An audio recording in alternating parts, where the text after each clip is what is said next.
Narito pong News TV Quick Response Team ngayon sa Marine Auditorium dito po sa headquarters sa Philippine Marines, dito po sa Fort Bonifacio, kung saan nga po nakalagak ang 7 labi na mga sundalong Marines na sasawi sa pakikipaglaban nila sa mga miyembro ng Abu Sayyaf sa Patikul, Sulu nitong nakaraang Sabado. At ito nga pong mga biktimang ito ay mga bagong sundalo na masasabi at nasa test mission pa lamang na tinatawag bago po makumpleto yung kanilang kurso bilang mga miyembro ng Force Reconnaissance Battalion.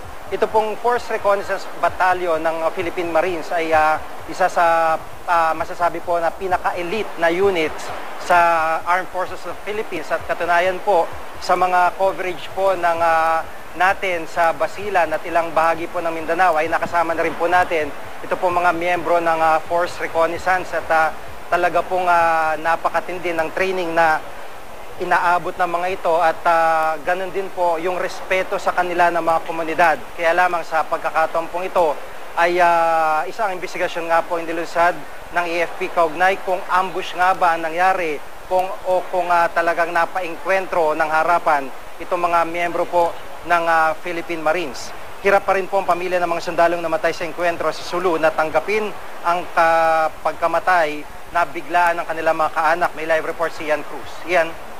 Yes, Jiggy, kanina nga sa pagdaan ng funeral convoy patungo sa Philippine Marines Auditorium ay sinaluduhan ng mga sundalo ang 7 nasawi sa engkwentro sa Patikul, Sulu sa pangunayan ng Jiggy. Ito nga si Second Lieutenant Alfredo Loren VI.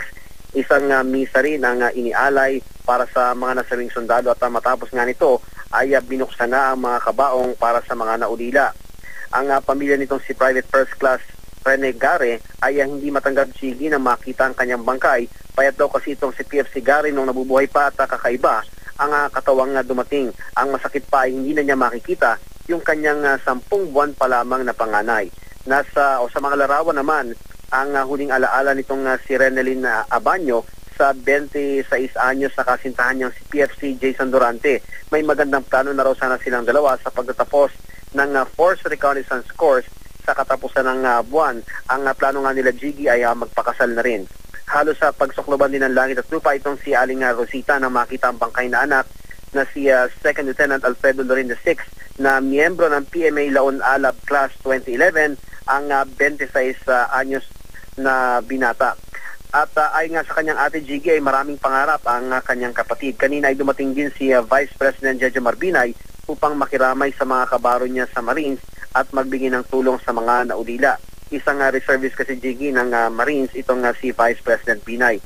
Binigyan din ng Armed Forces ng posthumous award ang mga nasawi, pero sa ngayon ay pinaimbestigahan munang mabuti kung may pagkukulang ang Marines sa nasabing insidente. Jiggy, isang araw yung burol ng 7 sundalo dito nga sa auditorium ay niyan kay First Lieutenant Vladimir Cabrera ng Philippine Marines, at bukas nga, Jiggy, ay naasang iuwi sa kanilang lugar yung labi ng mga sundalo.